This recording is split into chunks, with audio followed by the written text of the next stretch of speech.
여러분 안녕하세요.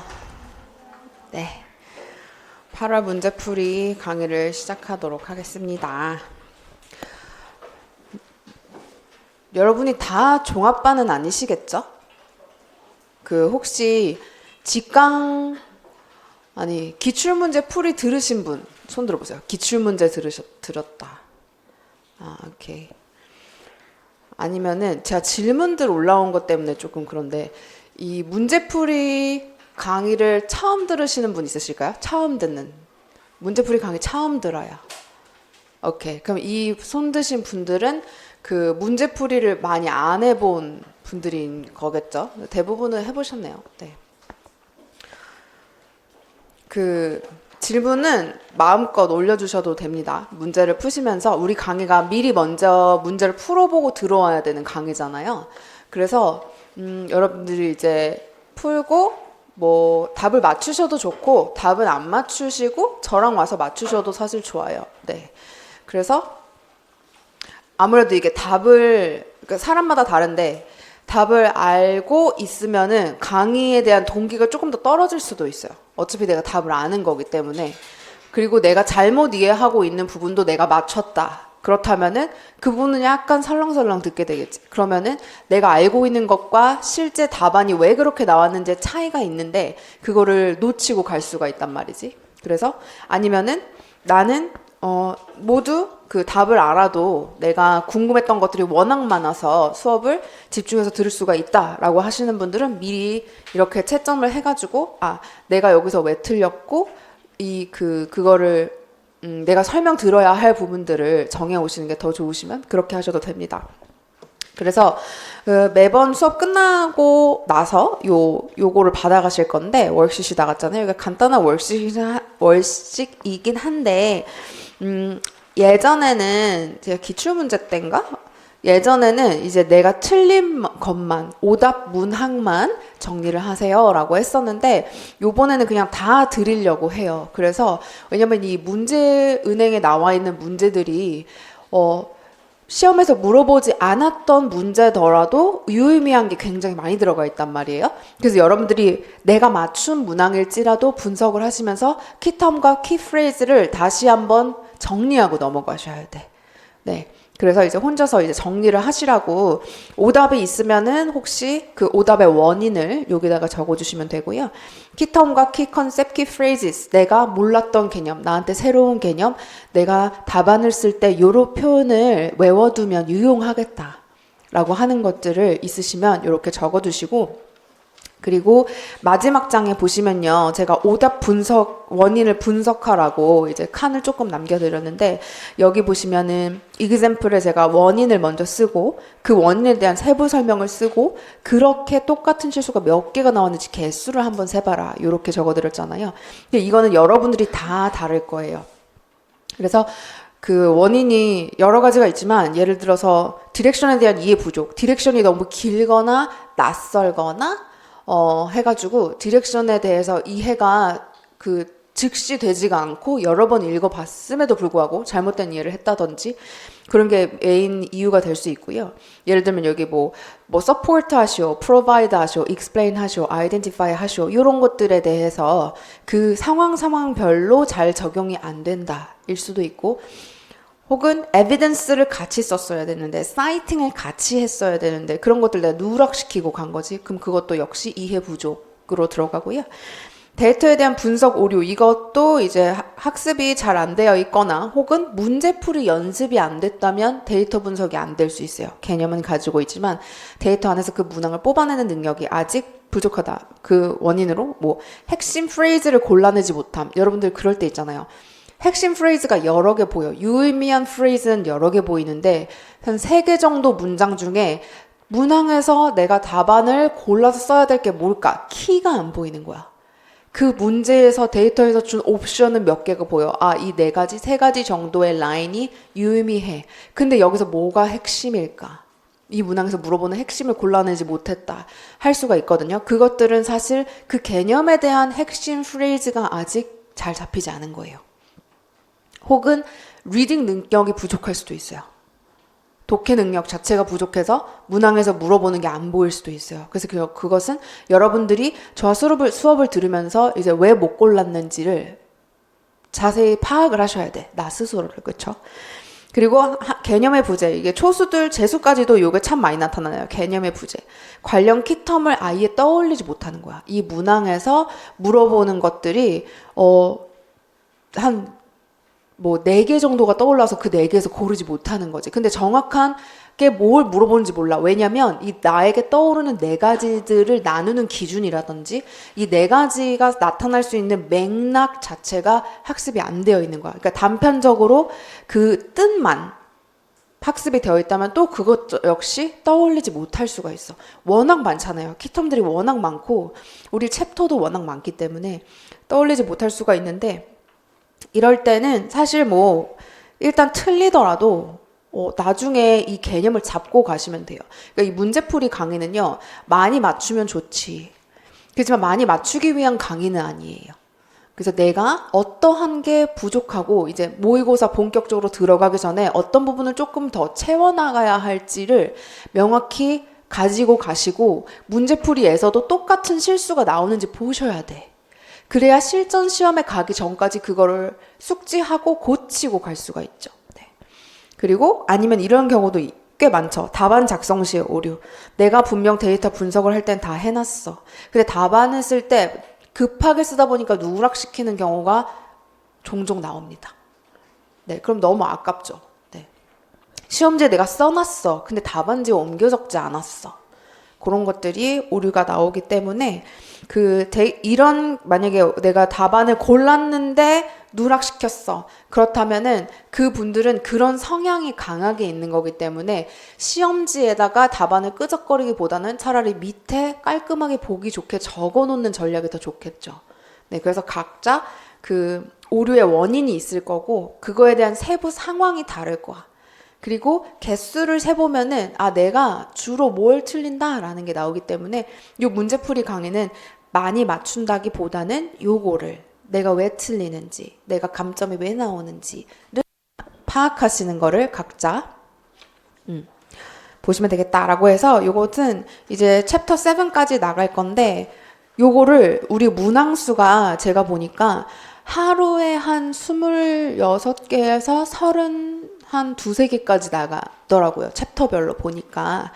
그거를 하루라도 밀리면요. 사실 그걸 몰아서 하기가 어려워요. 여러분들 다른 공부도 해야 되니까. 그래서 그냥 수업이 끝나면은 수업이 듣고 나서 가장 많은 것들을 여러분이 기억을 하잖아요. 바로 정리해 보시는 게 좋아요. 바로 복습하시는 게 좋고 그리고 요것들 만약에 성실하게 작성이 된다라고 한다면 문제풀이가 끝났을 때 이런 세트가 7개가 나오겠죠. 이 세트에 챕터별로 키텀과 키프레이즈를 여러분들이 정리해 놓은 게 되는 거예요. 그리고 그거이자 내가 왜 틀리는지 분석해 놓은 게 된 거예요. 네, 그래서 이게 되게 간단한 워크시트이긴 한데 여러분들이 얼마나 성실하게 해주시느냐에 따라서 8월 한 달을 그냥 수업만 쫓아가는 수동적인 강의가 되느냐 내가 내 스스로 나의 장점과 단점을 파악할 수 있는 능동적인 강의가 되느냐는 여러분들이 그날 얼마나 성실하게 하시는지에 따라 달라질 수가 있습니다. 그쵸? 그리고 시간이 얼마 안 남았다고 생각할 수도 있지만 또 상당히 많이 남았어요. 8, 9, 10, 11 이렇게 따지면 4개월밖에 안 남았지. 그렇긴 한데 또 막상 매일매일 성실하게 보내다 보면은 여러분들이 점수를 많이 보완할 수 있는 시간은 충분히 남아있다. 네. 물론 이제 기본 개념 공부 자체가 안 되어 있다라고 하면은 우리 내년을 기약하자 이렇게 말하겠지만 그게 공부가 충분히 되셨다면은 8, 9, 10, 11에 문제풀이 열심히 하시면은 그리고 내가 왜 틀리는지 파악을 해서 그 부분만 고치면 되잖아. 그치? 그러면은 점수를 얼마든지 많이 높일 수 있는 시간이 있습니다. 그래서 열심히 해봅시다. 실러버스 볼까요? 저희가 수목 이렇게 수업이 있잖아요. 그래서 근데 이게 하루에 한 챕터씩 나가면은 너무 무리하게 되더라고. 네, 그래서 우리가 7챕터인데 그래서 어쩔 수 없이 챕터를 좀 나누게 되었어요. 그래서 요 진도표대로 해서 오시면 되겠고 챕터 7이 가장 문제수가 많았던 것 같아요. 네, 4스킬은 적당하고 챕터 7이 가장 할 게 많아서 이틀에 나눠서 해왔고요. 그리고 제가 이제 문제풀이를 하면서 좀 조절을 하려고 하는데 문항이 많다 보니까 여러분들에게 해줄 말이 너무 많잖아요. 그리고 물론 제가 이제 문제마다 강약을 줘서 설명드리긴 할 거예요. 요거는 중요한 개념이에요. 요거는 틀리셔도 괜찮아요. 그냥 새로운 개념으로 제시가 됐어요. 요거는 뭐 알아두면 좋아요. 뭐 이런 식으로 이제 커멘트가 나가긴 할 건데, 사실 문제를 그냥 풀고 해설해 주는 거가 굉장히 여러분들의 참여도가 낮은, 유난히 더 낮은 수업이거든요. 수업을 하다 보면. 그래서 제가 다음 주부터는 조금 퀴즈를 들고 올 거예요. 근데 그 퀴즈는 지난주에 배웠던 내용들을 여러분들이 이 표를 잘 작성했다면 답안을 쓰실 수 있으실 거고, 그러니까 제가 키텀 위주로 물어볼 거예요. 모의고사 9월 달을 본격적으로 나가기 전에 여러분들에게 키텀을 다시 한번 되새길 수 있고, 내가 얼마나 학습이 됐는지, 이게 테스트가 계속 들어가는 게 사실은 동기부여가 제일 잘 되거든요. 그리고 나의 암기 상태나 나의 공부 상태에 대해서 진단할 수가 있잖아요. 근데 그 테스트를 하려고 하다 보면 또 수업 시간이 모자란단 말이지. 그래서 다음 주부터는 제가 좀 이제 작년에 이 문항을 보면 작년에 했던 강의와 겹치는 문항들이 있더라고요. 그래서 그런 것들은 제가 강의를 그냥 좀 제공을 해드리고 그 시간에 차라리 수업 시간에 좀 퀴즈를 진행하고 그거에 대한 해설을 조금 더 덧붙이는 게 어떨까 싶어가지고. 근데 물론 여러분들이 따로 강의를 듣는 게 또 너무 포션이 많아버리면 부담스럽기 때문에 제가 좀 조절을 할 건데, 아무튼 다음 주부터는 그런 작년 강의를 좀 제공해 드릴 수도 있다라는 말씀을 드려요. 오케이, 됐습니다. 이제 해볼까요?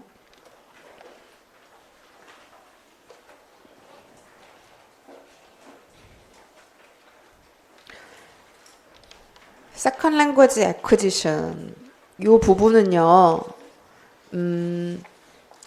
공부가 잘 되었다면 사실 되게 간단해.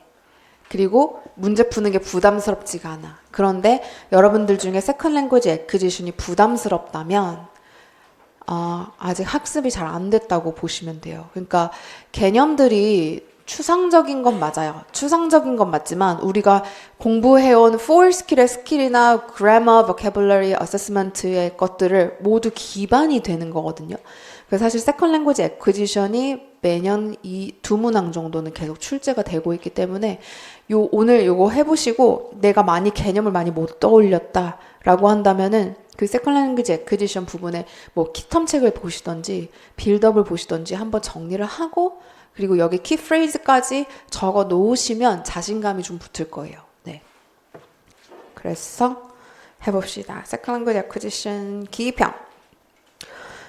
1번부터 보는데요. 요거는 저희가 문제풀이 할 때는 항상 디렉션 먼저 제대로 분석이 돼야 된다라고 했죠. 그래서 기평은 글자 수 잘 봐주시고 filling in the blank with the appropriate words. 플러럴이네. 그리고 밑에다가 two words라고 줬군요. 그럼 우리는 짧은 커멘트 먼저 보겠습니다. In the conversation above, the teacher reformulates Bomin's incorrect utterance. 여기서 reformulate이란 동사에 주목해야 됩니다. 선생님이 다시 만들었구나. Say, your favorite sport is soccer. 라고 애가 뭔가를 틀렸을 때 선생님이 다시 reformulate 해준 거야. Such corrective feedback helped Bomin focus on the gaps between her own linguistic knowledge and the correct usage of knowledge. 그러니까 왜 그랬냐? 선생님이 왜 그랬어? 선생님이 얘한테 너 이거 틀렸는데? 라고 지적하지 않고 그냥 고쳐준 거야. 왜 그랬냐면 얘한테 선생님이 고치는 걸 듣고 선생님의 말이 positive evidence로 작용을 해서 이게 올바른 폼이구나 하면서 내가 갖고 있는 knowledge와 실제 사용되는 knowledge의 갭을 파악하라고 한 거죠. 이건 noticing the 갭의 개념이죠. 이런 의도로 준 거다. Also, it enables her to produce grammatically correct. 그래서 grammatically correct and sociolinguistically appropriate utterance. 이 부분을 봤을 때 바로 뭐가 떠올라야 돼? push it out이 떠올라야 돼. 그치? 이게 왜냐면 push it out의 definition이야. 누가 얘기한? 스웨인이 얘기한. 그래서 push it out이라는 건요, 고유명사처럼 사용이 된다고 보시면 돼요. 예, 물론 그 용어가 생기게 된 자체가 선생님이 피드백을 주고 그게 애한테 force로 작용해서 얘가 올바른 폼을 얘기해야지라고 생각하다 보니까 올바른 폼이 나온다라고 한 개념은 맞는데요. 이게 이제 스웨인이 얘기한 거기 때문에 다른 선생님이 그냥 푸시만 했다고 해서 그게 푸시 아웃풋이라고 물론 그런 상황도 있어요. 근데 그건 이제 형용사로 쓰인 거고 고유한 명사로 쓰인 건 아니고요. 여기선 고유 텀이에요. 그래서 grammatically correct, 문법적으로도 올바라야 하고요. social linguistically appropriate, 그 사회가 받아들일 수 있는 말이어야 합니다. 그래서 이건 push it output. 질문 올려주신 분 중에 이거 comprehensible output은 왜 안 돼요? 라고 하는 질문이 있었는데 이게 스웨인이 얘기한 grammatically correct, social linguistically appropriate한 utterance는요. push it output이라고만 부릅니다. 그리고 여기 보시면은 대화문이 있는데 보민이가 I favorite soccer 라고 했을 때 선생님이 Your favorite sport is soccer? 라고 하니까 Oh yes, my favorite sport is soccer. 그래서 근데 여기서는 사실 선생님이 피드백 이후에 학생이 그거를 인지하고 수정이 일어났기 때문에 여기서는 positive evidence보다는 positive evidence의 역할도 하고 있지만 negative evidence로서의 역할도 보입니다. 피드백 이후에 수정이 됐기 때문에 김 선생님 노트에 보시면요. 세 번째 줄에 보민이 One of my students seemed a little bit nervous because of speaking tasks 있잖아요. 보민이가 이렇게 실수를 낸 이유에 대해서 선생님은 약간 nervous 해 보였다고 얘기해. 그러니까 speaking test 상황 자체가 얘를 nervous하게 만들어서 얘는 평상시엔 이렇지 않은데 이 상황에서는 뭐가 올라가? anxiety가 올라간 거지. 그래서 오류가 나온 거고 이런 것들을 이런 거는 facilitative가 아니고 debilitative anxiety라고 하고요. 특히 이렇게 스피킹 상황에서만 anxious가 올라간다라고 한다면 그건 일시적이기 때문에 state anxiety라고 합니다. 네. 그 상태에서만 trait anxiety라는 것도 있는데요. trait anxiety는 그 사람이 남들보다 더 anxious가 높은 성향을 가지고 있다. 라는 거고 이건 특정 상황에서는 anxious가 높아간다라고 해가지고 state anxiety라고 합니다.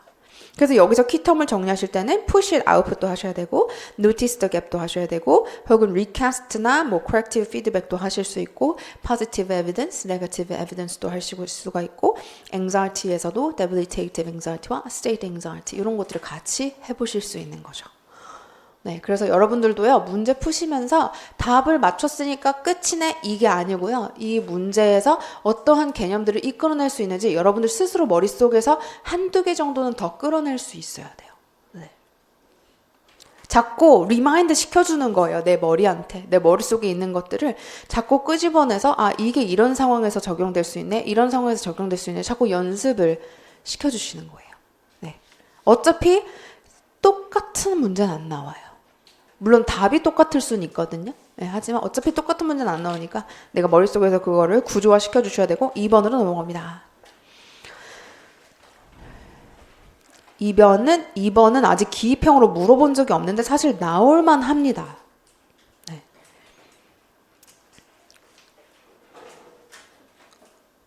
너무 쉬워서 안 내나? 너무 당연해서 안 낸 걸 수 있는데 항상 여러분들이 잊어버릴 때쯤 하고 내더라고요. 네. One word인데요. 커멘트를 봅니다. Based on a social culture perspective. social culture perspective니까 구성주의 안에서 보겠다는 거네. 이것이 occurred within the zone of proximal development, GPD죠. 이게 이제 기입형으로 나왔었던 거고 이것은 어디 안에서 일어납니까? GPD 안에서 일어납니다. 근데 이게 뭐래? The key, managing level differentiated instruction. 네, level differentiated instruction. 학생의 수준이 다 다를 때 핵심이야. 뭐야? 스캐폴딩인데요.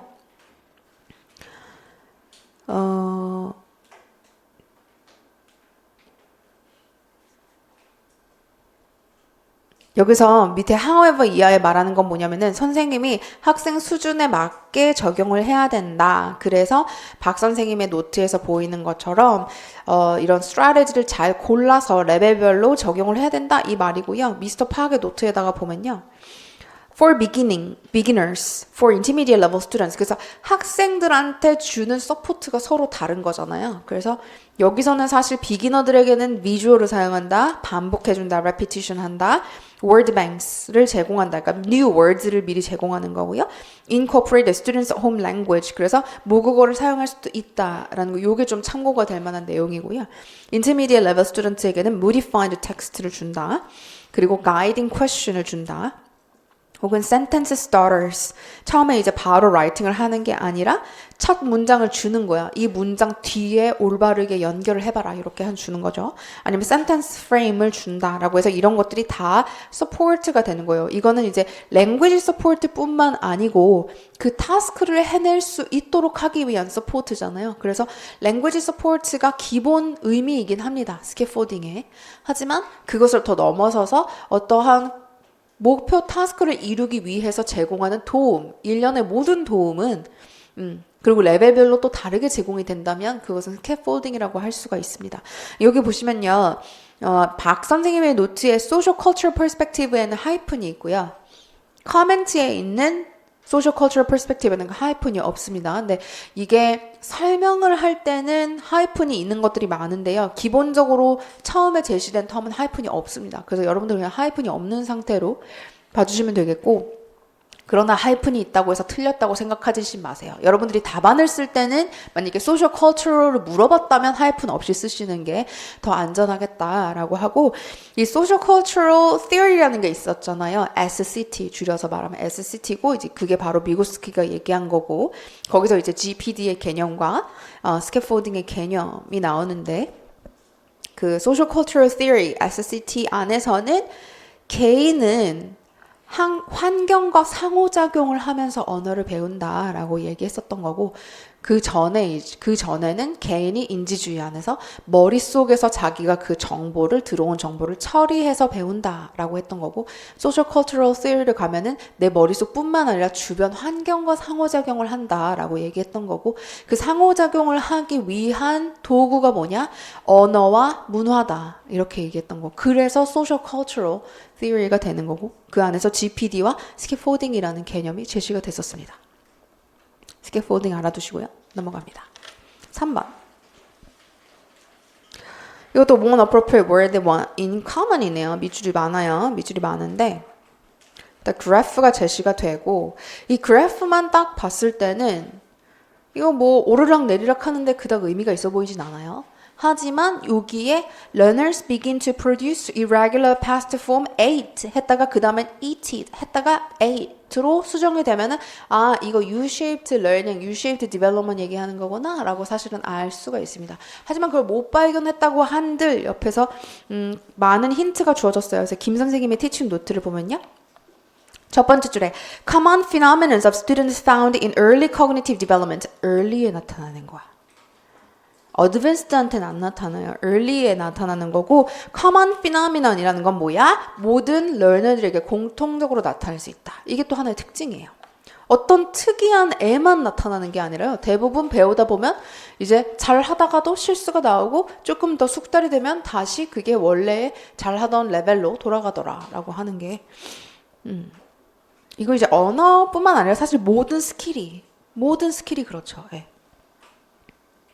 그래서 여기서 김 선생님의 노트에 설명하는 거 보면은 for example부터 보시면 first step에 use the target rule correctly 했고, 그 다음 줄에 next step에 나와 있고, 그 밑에 줄에 they show incorrect usage, 그 다음 스텝에는 incorrect 했다. 왜냐면은 overgeneralization 했다 하고, 이제 overgeneralization이 가장 레귤러하다고 해야 되나? 가장 보편적인 이그샘플이 될 수 있는 거예요. 어떠한 오류가 나오더라? overgeneralization이 이때 잘 나오더라. 그리고 밑에서 네 번째 줄에 Thanks to this seminar, I realized that I need to wait until my students have recovered from the regression. 이 regression이 바로 뭐야? backsliding 얘기하는 거잖아요. backsliding도 역시 그 U-shaped 안에 나타나는 거죠. 그래서 이 regression으로부터 회복을 하면 그게 바로 이제 U-shape가 완성이 되는 겁니다. 그래서 이거 U-shape에 대한 설명이었고요. The something course of the development. 그래서 U-shaped 뒤에 U-shaped learning만 나오는 게 아니고 U-shaped course도 될 수 있고 U-shaped development도 될 수 있고 그걸 부르는 이름은 다양할 수 있다. 그래서 두 번째 줄에 backsliding is common인데요. Giving rise to so-called U-shaped behavior. 여기는 이제 behavior가 붙었어요. Observed in the first and second language acquisition. 네, 이제 외국어를 배울 때뿐만 아니라 모국어를 배울 때도 이게 나타난다. U-shaped behavior or U-shaped course of development as Ellis referred to it. 앨리스, 그러니까 로드 앨리스이죠. 이제 그 사람이 얘기를 한 거고요. Suddenly but temporarily drops off only to return once again to their usual level. 이게 이제 간략하게 설명하는 거죠. When a learner's proficiency가요, suddenly but temporarily 떨어지긴 하지만 영원히 떨어지는 게 아니라 잠깐 떨어졌다가 only to return once again 다시 한번 되돌아온다. to their usual level로 돌아온다라고 해서 U-shaped에 대한 간략한 설명 앨리스가 얘기한 거를 제공하고 있습니다.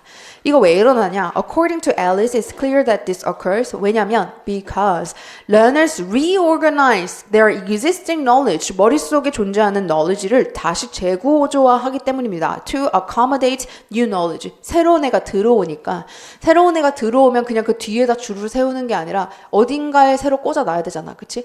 얘가 들어감으로써 다른 혹시 잘못된 자리에 있던 애들도 다시 자리를 잡게 된단 말이야. 그래서 그게 머릿속에서 재구조화가 된다. 그걸 이제 restructuring이라고 하고요.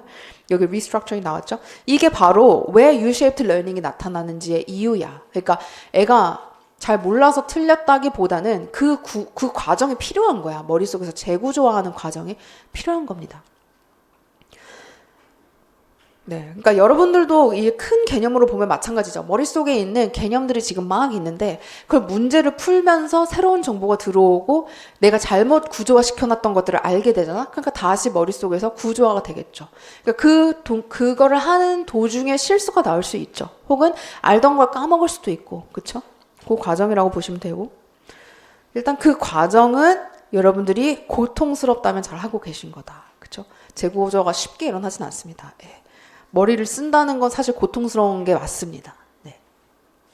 그래서 여러분들이 힘들다라고 하면 잘하고 있다라고 생각하시면 돼요. 오케이, 그래서 이거 U-shaped고요. 여기서는 이제 regression이 이제 backsliding을 설명하는 개념이구나. 그리고 U-shaped learning은 common한 phenomenon이구나. 누구에게나 나타날 수 있고 특히 어떤 예시가 많다. overgeneralization이 많이 일어나는구나. 그리고 또 뭐 있냐? restructuring. 머리에서 internally 어떤 변화가 일어나는 그 기간 때문에 일어나는 거구나. 그래서 restructuring. 이건 누가 말했다? 로드 앨리스가 얘기한 개념이구나. 앨리스라는 사람은 그 사람 교수님이죠. 네. 지금도 활발히 활동을 하고 계시기 때문에 알아두시면 좋습니다. 네. 로드 앨리스라는 분이 TBI, 여러분들이 그렇게 많이 알고 있는 TBI에 대해서 많이 연구를 하시고 그쪽으로 많이 얘기를 하고 계세요. 그래서 태스크를 줘야지 학생이 거기 안에서 그래서 그룹 활동을 하면서 그 태스크를 스캐폴딩을 활용해서 GPT에 도달할 수 있다. 뭐 이런 식으로 얘기하고 있거든요. 그래서 우리의 지금 교육 트렌드는 그거죠. collaboration, 그룹핑. 더 이상 사실 선생님의 역할은 점점 더 줄어들 거고 학생들이 서로 가르쳐주는 게 점점 늘어날 거예요. 그래서 peer teaching, 뭐 peer feedback, peer editing 아니면은 peer scaffolding. 스캐폴딩을 이제 서로 주면은 그거는 peer scaffolding이 되는 거죠. 교사가 주는 스캐폴딩 말고 서로 도움을 주면 그거 이제 peer scaffolding이 되는 거예요. 네. 그래서 그 개념 잘 알아두시고 넘어갑니다. 4번. 4번도 저희가 몇 년 전부터 이거 기입형으로 내기 참 좋은데 왜 안 나오지라고 했던 건데 strategy 종류가 여러 가지가 있는데 그 중에서도 약간 umbrella term이라고 할 수가 있죠. 그래서 filling in the blank with one word고요. For reading lessons, the teacher tries to teach various kinds of EGOT strategy to help learn students understand the way they learn. 그래서 여기 understand the way they learn. 걔네들이 왜 학습하는 방식을 이해하는 거야. 아, 내가 이런 식으로 학습을 하는구나 라고 스스로 이해하는 거지. 그래서 요거는 Metacognitive Strategies예요. 왜냐면 Metacognitive Strategy에도 종류가 많기 때문에 복수형으로 사용될 수 있고, 티처 노트에 보시면은 두 번째 줄에 reading strategies such as skimming, scanning, and reading for details. 요것들은 뭐야? Cognitive strategy. 그치? 근데 얘네들을 다 관리하는 거야. Their own way to read and learn best. 그래서 네 번째 줄에 나와 있고요. However, 이거부터 보실까? However, from the next lesson, I will train them to choose some reading strategies by themselves. 스스로 선택을 하는 겁니다. 스스로 그 전략을 선택하는 개념을 우리가 기출문제에서 했었는데 autonomous learner라고 하죠. 네. 오토노미가 있다 없다, 오토노미를 키워주기 위해서는 전략을 스스로 선택하게 해야 된다. 그래서 in other words, they need to plan, monitor, and evaluate their reading process on their own. 그래서 plan, monitor, evaluate their own strategy 하는 게 바로 메타코그니티브 스트래티지예요. 플래닝을 왜 해? 잘하려고. 나에게 주어진 그 타스크를 잘하려고 플래닝 하는 거고, 모니터링 하는 거는 잘하고 있나 내가 중간중간 점검을 해야 되는 거고, 이밸류에이트는 활동이 끝났다고 끝난 게 아니라 내가 어떠한 강점과 어떠한 것들은 수정을 해야 되나 그걸 알아봐야 다음 학습에 더 적극적으로 도움이 될 거잖아요. 그래서 하는 게 이제 메타코그니티브 스트래티지죠. 그래서 밑에서 두 번째 줄에 They can be active learners who learn more deeply. 이게 이제 우리가 메타코그니티브를 그렇게 강조하는 이유입니다. 네. active learner가 되셔야 돼요, 여러분. 이거는 제가 수업을 하면서도 여러분들은 성인이잖아요. 그리고 여러분들은 미래의 선생님이잖아요. 그렇죠? 그런데도 패시브한 사람들이 굉장히 많습니다. 그래서 액티브 러너가 되는 게 굉장히 중요해요. 물론 저도 그렇게 액티브 러너는 아닙니다. 하지만 이게 내가 찾아서 하는 것과 나에게 주어진 것만 하는 것은, 물론 주어진 걸 열심히 하는 것도 참 힘들어요. 네. 그것도 참 성실하게 하는 건데 거기서 조금 더 욕심을 낸다면 조금 주위를 둘러보면서 더 액티브하게 학습하는 것도 좋겠다. 근데 지금 우리는 수업을 해야 되니까 뭐 너무 이렇게 액티브하게 하지 마시고 이 주어진 자료를 뭐랄까 소통하면서 하세요. 이 자료와 소통을 하시면서 하시면 좀 더 액티브하게 러닝이 될 거예요. 그래서 autonomous learner에 대한 개념입니다. 이것도 active learner. 적극적으로 학습, 자기 학습을 하는 거죠. 그래서 종류가 identify what you already know, monitoring and clarifying your comprehension. 이 방법은 뭐야? Think aloud 테크닉. Think aloud 한번 기출이 됐었는데요. 오래전에 나왔기 때문에 또 역시 여러분들이 좀 눈여겨보시는 게 좋겠습니다. Summarizing the text, visualizing the meaning of from the text, writing a reading journal. Identifying what you already know는요, 리딩을 하기 전에 하는 거겠지? 토픽만 보고, 타이틀만 보고, 내가 알고 있는 개념을 미리 떠올려 보는 거지. 예. 그래서 schematic knowledge 활성화 시켜주는 거고, monitoring and clarifying your comprehension. 이거는 읽으면서 이제 내가 제대로 이해하고 있나 모니터링 하는 거고, summarizing the text는 이제 읽은 후에 내가 제대로 이해했나, 역시 이것도 내가 그거를 summary 할 수 있냐라는 거를 모니터링의 역할이 있습니다. visualizing the meaning from the text. 그리고 읽으면서 이제 눈으로 visualizing, 그러니까 머릿속으로 떠올려 보는 거죠. 그 모습을 떠올려 보는 거고, writing a journal은 이제 evaluating 하기 위한 겁니다. 그래서 이때 쓰는 거는 reflective journal인 거죠.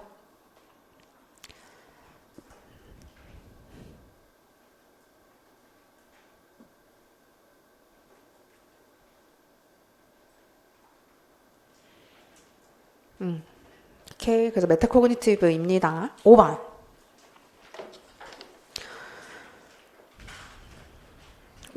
컬로케이션의 개념 혹은 corpus의 개념이 최근에 좀 출제가 많이 됐어요. 네. 물론 기입형으로 물어본 적은 없습니다. 하지만 좀 간단히 하고 넘어갈게요. 요거를 보시면은 complete the following comments by filling in the blanks in appropriate words. 그래서 둘 다 one word인데요. 코멘트 읽어볼게요. 첫 번째 줄에 She wanted students to focus on some words to co-occur in English. words들이 co-occur 해. 이거는 collocation에 대한 개념. 컬로케이션 설명할 수 있는 말들이 굉장히 많은데요. 핵심은 단어들이 같이 나타난다. 이거예요. 네. Of two types concordance, one is more appropriate for her students. That is, it provides. 왜 더 적절하냐? 이게 무엇을 제공하기 때문에 of the word get, so that students can figure out what words can go together. Words can go together. 이것도 역시 컬로케이션의 개념.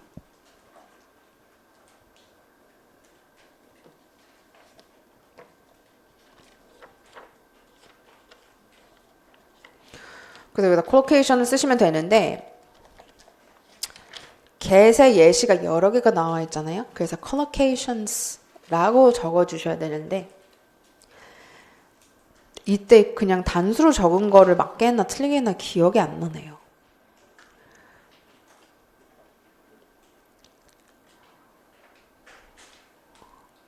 혹시 오늘 틀리셨다면은 네 이제 어나 언이 있으면 그건 반드시 단수로 쓰시고 네, 더가 있을 때는 뭐 단수 표현이 나올 수도 있고 복수 표현이 나올 수도 있고 제가 요 말을 드리기가 좀 조심스러운 게 뭐냐면요.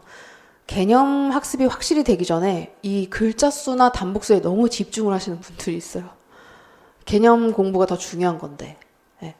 그래서 이게 참 뭐 이 단복수에 대해서 말씀드리기가 되게 조심스러워. 단복수, 대문자, 소문자 이게 굉장히 그게 해결이 안 되면은 막 뭐랄까 너무 불안에 떠는 사람들이 많아요. 근데 요새는 그것 가지고 감점하는 트렌드는 좀 없어졌어요. 왜냐면 물어보는 것 자체가 뭐 단복수를 물어보자 하는 게 아니라 그런 것들은 영어학에서 많이 물어보잖아요. 그래서 그런지 저희 영어 교육론에서는 그것보다는 개념을 아냐 모르냐 혹은 헷갈리지 않게 주는 경우가 당연히 헷갈리지 않게 줘야죠. 네. 그런 것 가지고 헷갈리게 만드는 거는 물어보고자 하는 걸 제대로 못 물어보는 거예요. 우리는 문법 수업이 아니잖아요. 네. 그러면은 영어 교육에 대한 개념에 그 더 포커싱을 해서 답을 쓸 수 있도록 하는 게 사실 더 좋은 문제입니다.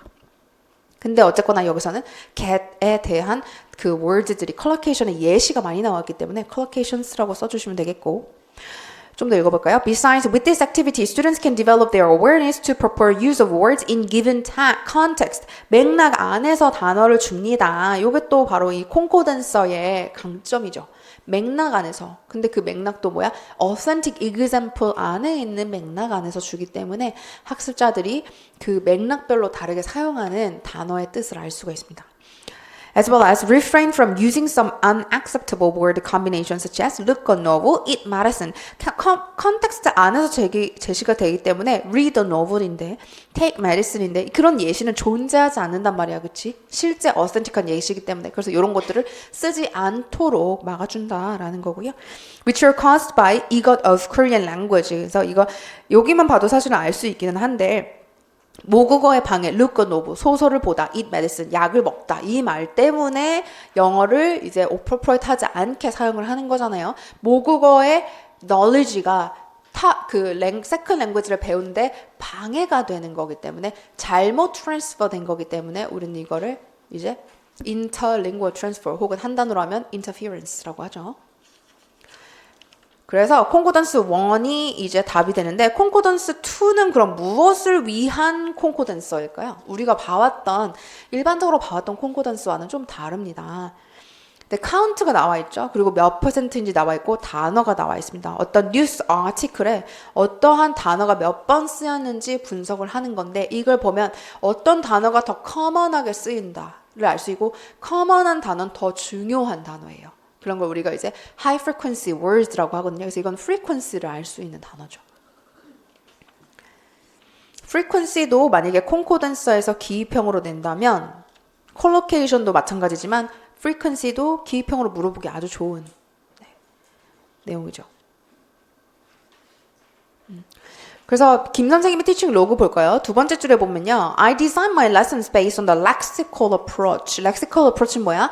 단어가 짱이야 라고 하는 거지. 단어가 영어 학습의 기본이야 라고 하는 거거든요.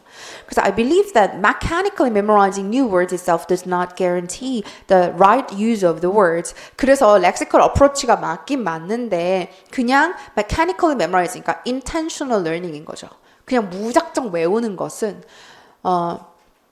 맥락 안에서 배울 수 없다라는 거죠. So I want them to learn new words in context. 맥락 안에서 가르치고 싶고 and the relation among words. 이 relation도 사실은 collocation의 개념을 포함하고 있습니다. 네. After several English lessons, I realized that many of my students unacceptable combination of words는 뭐야? collocation 오류. collocation error가 있다는 거고요. 예를 들면 look a novel, eat medicine were influenced by their native language, in particular Korean meaning system. 그래서 이게 interference를 설명하고 있는 거고. Hence, I decided to introduce a specified type of concordanza. concordanza는 이제 concordancing 프로그램을 얘기하는 거죠. concordanza를 썼다라고 하는 겁니다. 오케이, 넘어갑니다. 6번. 이거는 fill in the blank with 3 words from the passage. 네요. 이거는 뭐 코멘트가 없어요. 그냥 읽어봐야겠어요. 네. 어디서부터 보시면 세 번째 줄에 interesting. What is it talking about? Stress and intonation? 하니까 요거는 어떤 측면이야? suprasegmental. suprasegmental 뒤에 s가 붙습니다. 명사용으로 쓰시려면. teaching pronunciation에 segmental과 suprasegmental이 있는데 이건 suprasegmentals인 거고 bottom-up과 top-down으로 나누면 뭡니까? top-down입니다. 네. top-down과 bottom-up 프로세싱의 개념이 pronunciation 좀 달라요.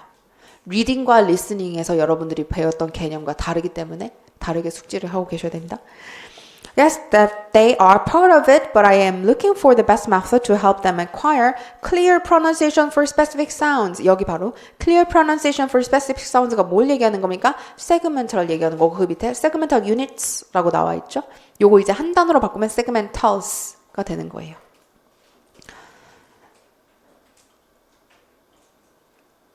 suprasegmental도 마찬가지예요. suprasegmental unit이라고 부르기도 하고요. suprasegmentals라고 부르기도 해요. 요거는 이제 탑다운이 아니고 바텀업. 티칭 프로넌시에이션에서는 바텀업적인 측면입니다.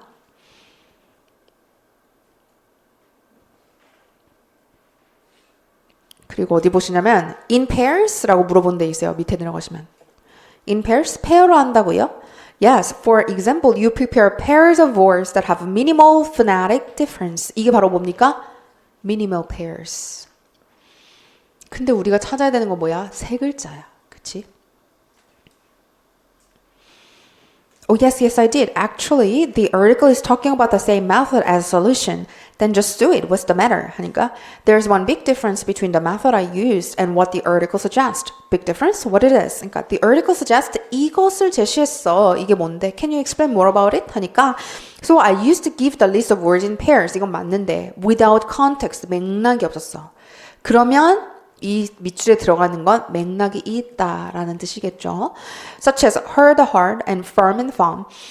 But the article says I should provide them in a more contextualized manner. 그래서 더 맥락이 있는 방식으로 줘야 된다라고 해서 여기서 찾아서 contextualized minimal pairs가 대합이 되는 겁니다. 맥락이 있는 minimal pair. 이거는 왜 좋냐? 뒷장에 넘어가시면 T1의 두 번째 줄에 So, teaching language items with context allows students to clearly understand difference in meaning or form. Allows students to clearly understand the difference in meaning and form. 그래서 meaning과 form, meaning을 이해할 수 있겠지. form이 다른 건 알지만 컨텍스트가 있어야 맥락이 있어야 아, 의미상 차이가 이렇게 다르구나 하는 걸 더 느낄 수 있다는 거죠. 그래서 contextualized minimal pairs 적어주시면 됩니다. 오케이, 7번 넘어갑니다. 7번의 코멘트 볼까요?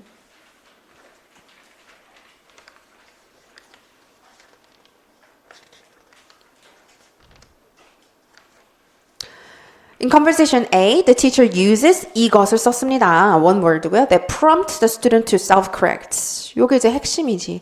prompt 했다는 건 뭐야? 선생님이 reformulate 하지 않았다는 거잖아. 학생한테 self-correct 하도록 프롬프트를 줬다는 거야. 그쵸? 프롬프트를 줄 수 있는 타입은 이제 그 corrective feedback 중에 머릿속에 여러 가지가 떠오르시겠죠? 선생님이 reformulate 하지 않는 것. On the other hand, in the competition in B, the teacher uses a clarification request which given signals to the student that there is an error in our utterance and investigate the students to reformulate. clarification request는 여기서 보시는 것처럼 단수로 사용이 가능합니다. 한 번이기 때문에 단수로 사용이 된 거고요. There is an error in our utterance and invites the student to reformulate it. 그래서 이것도 역시 사실은 self-correction을 유도하기 위한 겁니다. 예. Through giving feedback on the errors, the teacher pushes his students, 주현 and 은지, to use the grammatically and social linguistically correct utterances. 이거 앞에서 봤죠? push다, push입니다. 그러면은 이제 1번에 있는 어떻게 프롬프트를 해야 되니까 했는지 알아야 되니까 A로 가서 봅니다. 두 번째 줄에 주연이가 I visit my cousin house in 양양이라고 하니까 you visit? 이라고 해서 선생님이 틀린 부분을 반복하고 있죠. 이거 repetition이죠. Oh, I visited my cousin's house. 그 선생님이 you visit 했다고 하니까 I visited라고 고쳤잖아요. 그래서 이거 successfully uptake가 됐습니다. 피드백에 대한 즉각적인 반응이 uptake잖아요. successfully uptake가 됐고 self-correction이 됐죠. 그 다음에 I go surfing 하니까 you go 다시 한번 repetition 됐고 I went surfing이라고 다시 successful하게 수정이 됐고요. Yes, it is fun 하니까 it is 다시 repetition 됐고 it was fun 이라고 self-corrected가 됐습니다. 그리고 B는 뭐냐면은 clarification request를 이미 썼다는 거 우리 알고 있지만 은지가 you did a good job, you get an A in your writing test 하니까 oh don't say that 그런 말 하지 마세요 라고 해서 너무나 부적절한 대답을 했죠. 이거는 social linguistically inappropriate 한 거예요. 스웨인이 얘기한 grammatically는 맞지만 social linguistically inappropriate 합니다. 그래서 sorry 라고 하니까 clarification request가 여기서 나온 거고요.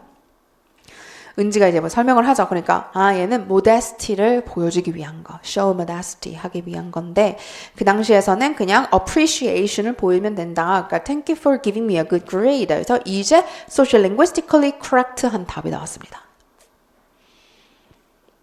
선생님이 이제 설명을 덧붙여 주고 그래서 학생이 수정할 수 있었다.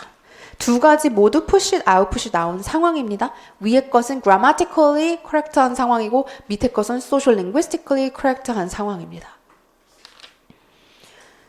됐습니다. 8번.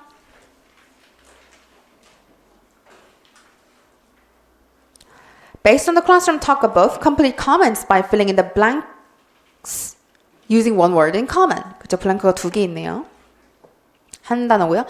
그러면 봅시다. This classroom talk reveals different types of student responses to the teacher's corrective feedback. 이것은요, is defined in their word as 뭐라고요? A student's utterance that immediately follows the teacher's feedback. 여기까지가 사실 uptake를 설명하는 기본 개념입니다. 교사의 피드백에 즉각적으로 나오는 학생의 반응이 uptake예요. And that constitutes a reaction, 학생의 반응인데요. In some way, 어떤 방식으로든 어디에다가 to the teacher's intention, 선생님의 의도에 어떤 방식으로든 리액션을 하는 겁니다. 근데 선생님의 의도가 뭡니까? Drew attention to some aspect of the student's initial utterance. 학생의 초기 발화의 어떤 관점에 대해서 attention을 주기 위해. 이거 말이 어렵게 쓰여 있지만 학생의 발화에 오류가 있고 그 부분에 attention을 주기 위해 그런 의도를 가지고 선생님이 줬던 말에 대한 학생의 피드백. 그쵸? 그게 utterance입니다. 여기서는 uptake는 utterance가 아니고 uptake죠. 더 읽고 싶다. Put it another way. This shows that the students try to do with the teacher's feedback. Two types of students uptake냐 appear in this talk. One that produces an utterance still needing repair. 이게 바로 뭡니까? needs repair. uptake를 두 가지 종류로 나누면 하나는 needs repair고 하나는 repair잖아요. The other that produces a repair of the error. 그래서 한 경우는 needs repair고 하나는 repair가 됐다. 그래서 대화문에 보시면은 두 번째 줄에 I visit my grandma in the hospital. 그러니까 you visited your grandma in the hospital? 라고 해서 선생님이 implicit하게 이제 피드백을 고쳤죠. 그래서 선생님이 reformulate 했습니다. 이 상황에서는. Yes, I visit her. 근데 아직 수정이 되지 않았어. 왜냐면 선생님이 implicit하게 얘기했기 때문에 이걸 알아듣지 못했고 수정이 안 됐어. 이게 바로 needs repair의 상황이죠. I see. Did you do anything else? Yes. I see a movie with my best friend 동희 하니까 see? 이때는 조금 더 explicit하게 주는 겁니다. implicit과 explicit 하다는 건요. 딱딱 나눠지는 게 아니라 corrective feedback들 간의 정도의 차이가 있는 거예요. request는 굉장히 implicit하죠. 이 상황에서는 see라는 걸 다시 선생님이 귀가 들리지 않는 이상은 이제 귀가 들리는 게 아닌 거면은 귀가 잘 들린다면은 이걸 다시 물어볼 이유가 없잖아. 다시 물어봤다는 건 뭔가 오류가 있다는 거거든. 조금 explicitness가 조금 올라간 겁니다. 이거 repetition이죠. 틀린 부분을 반복하고 있는 거. Oh, sorry. I saw a movie with 동희. 그래서 이제 repair가 됐어. 조금 더 explicit하게 주니까 repair가 됐어. 그래서 corrective feedback을 주실 때는요. 처음부터 you should not say 란다든지 what did you say? 라고 한다든지 그것보다는 implicit한 걸 먼저 줘보고 거기서 습득이 안 되면 그 다음에 조금씩 explicitness를 높여가는 방향으로 주시면 좋습니다. 됐습니다. 9번 넘어갑니다. 9번은요. Following call material. call이 뭐의 줄임말이지? Computer Assisted Language Learning. 그쵸? 그래서 컴퓨터가 학습을 하는데 굉장히 많이 도움이 될 수 있는 방법이 있는데 그것 중에 하나를 선택하고 설명하고 있고 그 그래머 체커예요. 그래머 체커 프로그램이 유용하게 쓰이는데 이 프로그램에서는 그냥 틀린 것만 찍어주는 게 아니라 왜 틀렸는지 어떤 부분에서 틀렸는지를 커멘트를 제공하고 있거든요. 그래서 이 B박스에 보시면은 complete the comments on the diagnostic grammar test in A by filling the blank with 3 words인데 읽어보자. Most researchers argue that explicit feedback for learners about why, 왜 their responses were correct or incorrect produced the best result for their grammar learning. 여기서 explicit feedback이랑 explicit correction이랑 헷갈리시면 안 돼요. 그러니까 피드백의 종류, 코렉티브 피드백의 종류가 여러 개 있잖아. 거기서 explicit하게 주는데 그 explicit가 의미가 뭐냐면 왜 틀렸는지.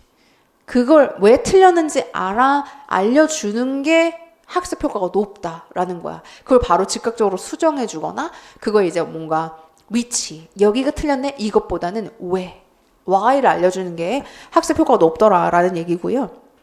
Compared to feedback that simply pointed out the location. 그러니까 location, 여기가 틀렸네. 대표적으로 location을 알려주는 애들은 elicitation과 repetition이 되겠죠. 왜냐면 repetition은 틀린 것만 반복을 하는 거고 elicitation이 만약에 반복이 된다면 틀리기 직전까지 반복을 하잖아요. 그래서 location에 집중을 되어 있는 거 그 두 가지 종류인데 그것보다는 why까지 알려주는 게 더 좋다.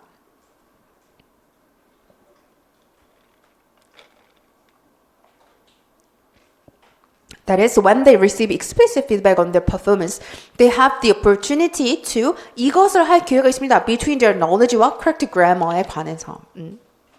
답은 동사형으로 notice the gap입니다.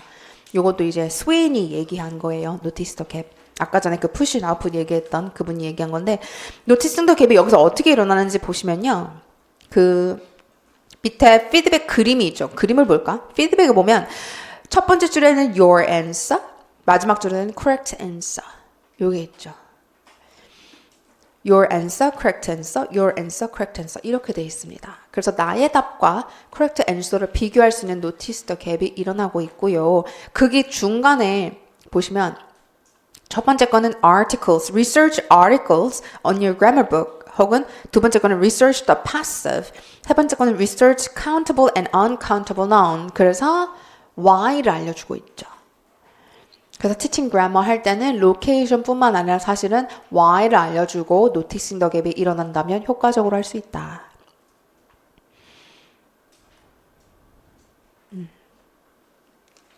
넘어갑니다.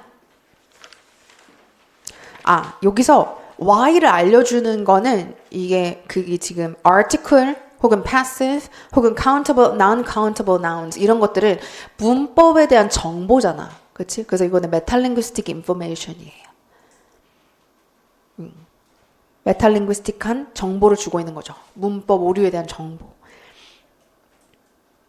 그래서 여기서 metalinguistic 피드백을 쓰고 있진 않지만 explicitness로 보자면 location보다는 why까지 알려주는 metalinguistic feedback이 조금 더 explicit한 거에 속합니다. 위치만 알려주는 elicitation,과 repetition. 그것보다는 why까지 갖고 있는 얘가 조금 더 이게 explicit하다 아니다 라는 거는 정도의 차이가 있다고 했잖아요. 네. 그래서 조금 더 explicit하게 주는 게 그래머 사실 학습에는 도움이 되더라 라고 하는 겁니다. 됐습니다. 10번 넘어갑니다.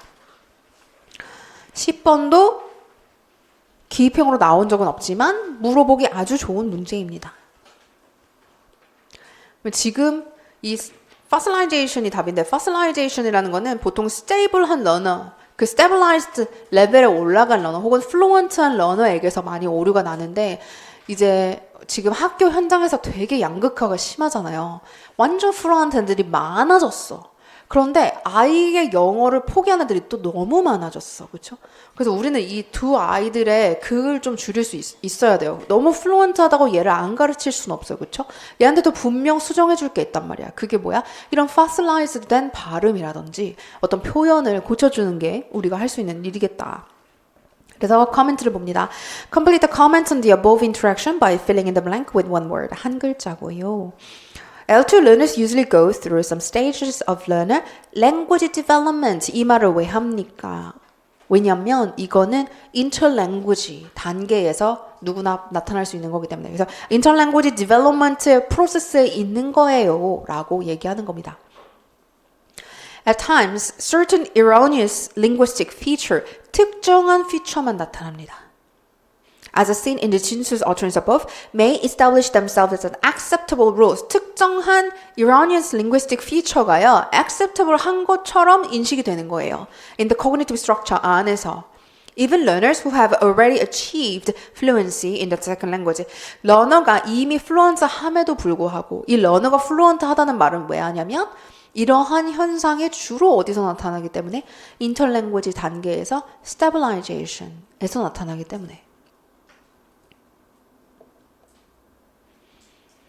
제가 만약에 퀴즈를 여기서 갖고 온다면은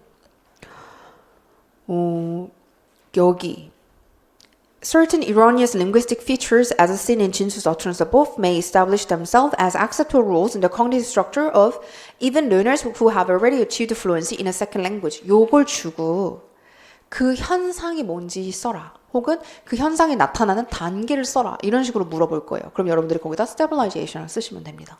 그러니까 제가 수업 시간에 설명했던 부분들을 여러분들이 기억을 하고 있는지 점검하는 의미에서의 퀴즈이기도 하고요. 키프레이즈를 봤을 때 그 텀을 떠올릴 수 있는지에 대한 테스트이기도 합니다. 네. In the end, they utter grammatical sentences in some expressions. This phenomenon is referred to as something이라고 불립니다. 이 현상은 fossilization이죠. When Miss Park tries only to communicate in English without appropriate feedback이 없었기 때문에 교사가 피드백을 간과한 거죠. Either affective or cognitive. It is likely enough that 진수's English competence fails to reach completion. 그러니까 마스터 단계로 못 갔다는 거죠. 그로 인한 결과입니다. fossilization이 나타나면 stabilization 하다 할지라도 completion 단계로는 못 가는 겁니다.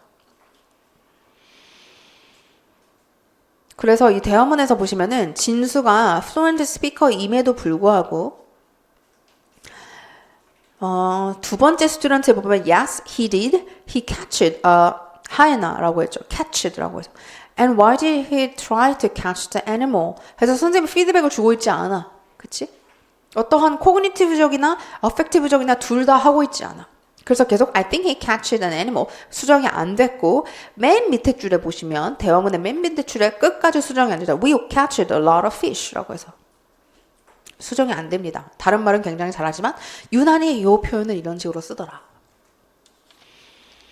그래서 학생이 플루언트하다 할지라도 교사가 어떤 잘 들어야 되는 거지.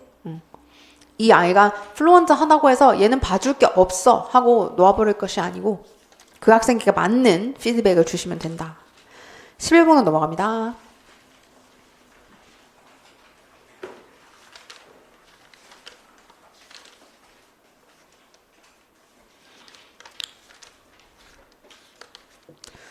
11번. Fill in the blank with one word. 한 글자고요. The conversation above demonstrate how teachers provide 호영 with feedback fundamental to second language acquisition. Two types of feedback were used. First, in the first underline the feedback, the teacher provides 이것 evidence입니다. 그러니까 evidence를 사실 이 문제를 낼 때 evidence를 줄까 말까 되게 고민을 많이 했어요. 그런데 일단은 그냥 네거티브와 포지티브를 구분할 수 있냐 없냐에다가 초점을 주기 위해서 그냥 evidence를 드렸던 거고요. Of the target language to inform the learner of incorrectness of his utterance. 이 incorrectness에 대한 정보를 주고자 하는 게 negative evidence입니다. 그래서 여기 negative가 들어가고 On the other hand, the teacher's second underlined feedback is the 이것 evidence입니다. Of the target language which exposes the learner to the well-formed target language. 학습자에게 well-formed 한 거에 대한 노출을 많이 시켜주기 위한 evidence는 positive evidence입니다. 그래서 이것들이 설명이죠. 그래서 밑줄 친데 보시면은 teacher의 첫 번째 밑줄 친데 talent is the wrong word. You need to say Christopher is new actor라고 해서 talent는 잘못된 말이야 라면서 negative evidence를 지우시고 있죠. 이제 종류는 explicit correction으로 corrective feedback이 나왔고 호영이가 I go back home 이라고 했을 때 Oh, you went back home. You went back home and searched the reviews 라고 해서 recast처럼 보이지만 사실 이것은 어떠한 correction을 네거티브 에비던스를 주기보다는 올바른 폼, well formed를 제공하기 때문에 positive evidence로서의 역할을 하고 있다.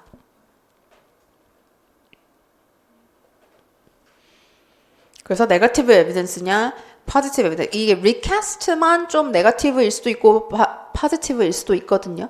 그래서 그 목적을 보면 돼요. 교사의 목적이 correction을 주기 위한 거였다. 그럼 recast고 그게 아니고 well formedness에 대한 정보를 주기 위한 거였다. 그러면 positive evidence라고 보시면 됩니다. 이게 왜 이런 일이 일어나냐면요.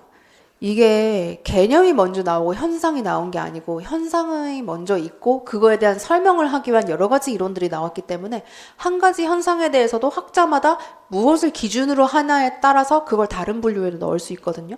그래서 여러분들이 뭔가 나누실 때 그걸 나누는 기준을 명확히 알고 있어야 돼. 여기서도 네거티브 에비던스는 그런 ill-correctness에 대한 것을 알려주기 위한 게 네거티브고 positive는 well-formed에 대한 것을 알려주기 위한 게 positive다. 그걸 잘 알고 계시면 헷갈리지 않으실 수 있습니다. 12번 넘어갑니다. Fill in each blank with one word. 한 글자로 쓰시고요. CLI라고 하는 Cross Linguistic Influence 이거는 이제 CAH Contrastive Analysis Hypothesis의 후속 개념인 거죠. CAH가 옳다고 생각했는데 그게 옳지 않아. 그래서 그 개념을 좀 변형시켜서 이게 더 옳은 것 같아 라고 했던 게 CLI고요. 얘는요 Recognize the effect of one's native language on a second language as well as the second language influencing the first. 그러니까 상호 영향을 주고받는 거지 모국어가 마치 영어 그 제2 외국어를 배우는데 해만 끼치는 게 아니다. 상호작용, 좋은 점도 있고 심지어 L2도 L1에 영향을 미치더라 라는 개념이고요. 그래서 여기서 보시면은 중간에 그 1번 위에서부터 볼까? When Miran wants to pronounce rice, she produces lice due to the interference of her native language Korean, which does not have R sound. 한국말에는 R sound가 없기 때문에. Besides, Miran is using a strategy called 이것을 씁니다. When saying 전문가틱이라고 했을 때는 이거는 foreignizing 하는 거죠. She uses a Korean word를요, adjusting it to English morphology. 이런 것들이 이제 foreignizing이라고 합니다. 혹은 foreignization이라고도 해요. 네. 요거는 이렇게 넘어갑니다. 13번.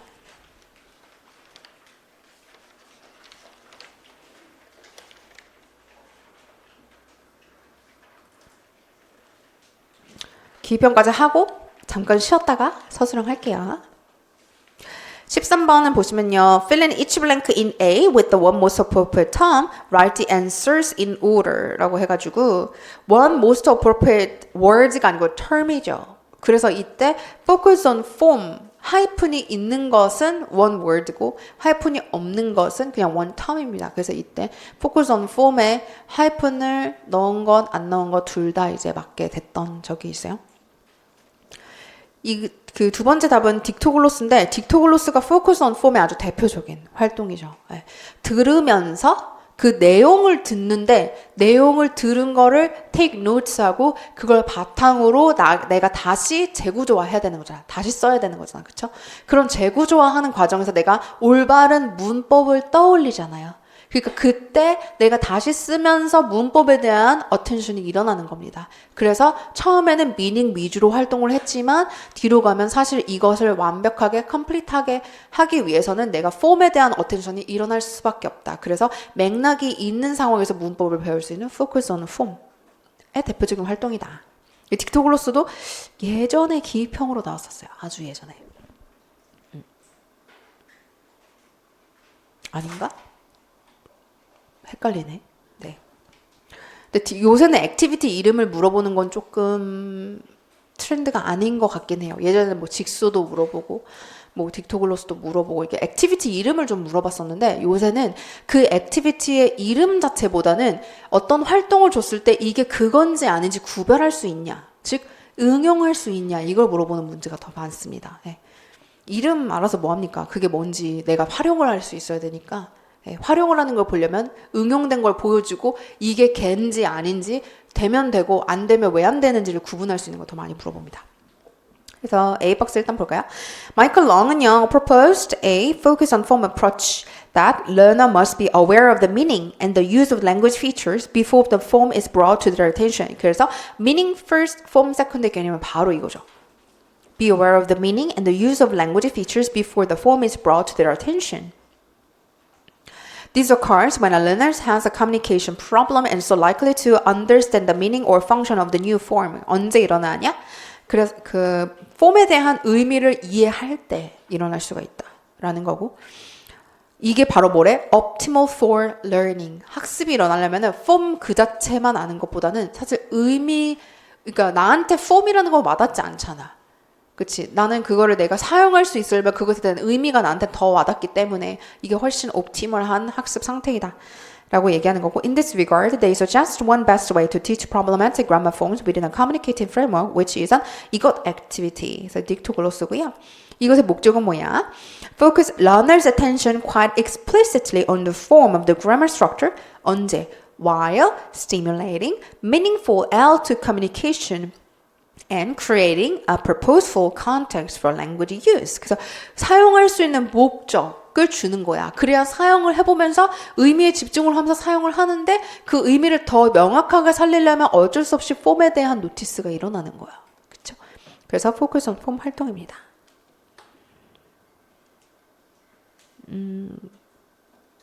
이 활동은 한번 보시는데 어디에서 일단은 그 오른쪽에 있는 receptive task 여기는 이제 input을 주는 거고 8 to 10 minutes 되죠. Provide student with a grammar dictation activity. 이 grammar dictation activity가요. 딕토글로스의 사실 별명이에요.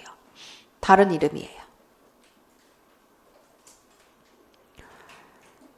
근데 이것만 가지고는 알 수 없어. 왜냐면 grammar dictation activity를 딕토컴프도 이런 식으로 부르거든요. 그래서 활동을 봐야지만 이게 딕토글로스인지 딕토컴프인지를 구분할 수가 있습니다. 그리고 productive task에 보면 여기서 look at their notes를 한 다음에요. 선생님이 have one strong, one weak students. 그래서 pair work로 진행을 한 다음에 그 페어를 다시 그룹으로 만듭니다. 여기서 productive task에서 collaboration이 일어나죠. 네.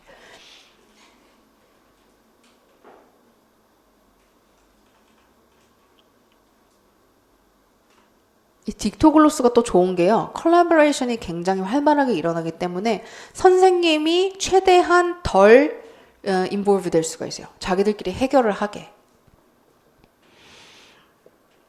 그리고 feedback and error correction 부분에 보시면은 read both and compare content and accuracy. content는 이제 의미 쪽이고 accuracy는 문법 쪽이잖아요.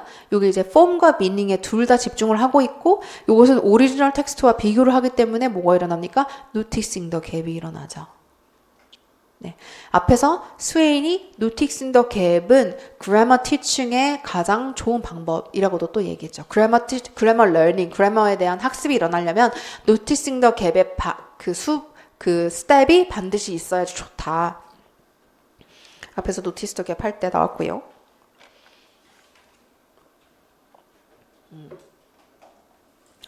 그리고 마지막에 language focus 단계에서 선생님이 clarify grammar and revise the indefinite article. 학생들이 틀린 것을 선생님이 피드백을 주고 있죠. 다시 한번 그 awareness를 높이는 과정입니다. 문법에 대해서 다시 한번 확실하게 raising awareness 부분이고요. 됐습니다. 14번. 14번은 진짜 간단하게 하고 할게요. Fill in each blank with the one most appropriate word from the passage. Write the answers in order. 나타난 순서대로 쓰시오 라고 했는데 코멘트 볼까? According to the attention processing model. 이 attention processing model에 대한 얘기잖아요. 요거를 보자마자 controlled와 automatic 이제 뭐 focused와 peripheral 이런 게 생각나시면 됩니다. The lesson procedure facilitates the gradual acquisition of target expressions as 이것 프로세싱인데 이건 뭐야? Initially predominate. 초반에 predominate 한 거야. 그건 뭐야? Controlled. And then become automatic. After practicing target form in a limited conversation. Limited conversation은 어떠한 활동이야? Controlled 된 활동인 거죠. Controlled 된 활동 안에서 연습을 한 후에요. Students complete a conversation with their own words and then attain the stage of having a free conversation with the target expression. Free conversation은 뭐야? 어쩌면 controlled보다는 freer activity지. 그래서 activity를 주는 것도 controlled에서 조금 더 free한 순서로 가는 겁니다. 그러면 애들이 처음에는 controlled한 프로세싱을 사용하다가 free하게 가면 갈수록 controlled에서 충분히 연습된 것이 automatic하게 나올 수 있는 거죠. 사실 이거는 컨트롤드에서 오토매틱까지 가려면 굉장히 많은 연습이 필요하고 이렇게 단편적으로 한 수업 안에서 나타날 수 있지는 않아요. 하지만 이게 그냥 문제를 내야 되니까 이렇게 단편적으로 나온 건데 액티비티에 보시면은 처음에는 선생님이 useful English expression을 introduce 하고요. 두 번째는 teacher가 reads aloud 반복합니다. 학생은 또 repeat after. 여기서는 simple한 반복이야. 어떠한 머리를 쓰지 않아. 그냥 완벽하게 controlled 되어 있어. 1, 2번은 3번에서 put in pairs 학생들이 페어를 놓고 이 대화를 시키는 거야. in a limited conversation. 이것도 답이 정해져 있는 conversation이지. 물론 애들이 눈으로 읽으면서 자기의 역할이 있기 때문에 좀 생각의 범주가 생기긴 했지만 굉장히 컨트롤도 되어 있는 거고 4번으로 가면 이제는 학생이 답을 적어 넣긴 하는데 파트너와 함께 답을 적어 넣긴 하는데 이거는 역시 답이 있는 연습이야. 그래서 이것도 조금 더 뭐랄까 가이디드 되어 있지만 가이디드도 역시 컨트롤의 일부분인 거죠. 마지막에 스텝 5로 가면 Teacher puts students in groups of 4 and asks them to have a free conversation. Free conversation, 더 자유로운 연습을 하게 됩니다. 그래서 컨트롤드에서 오토매틱으로 가는 활동을 보여주고 있습니다. 네, 저희 한 10분간 쉬었다가 서술형 더 나가도록 할게요.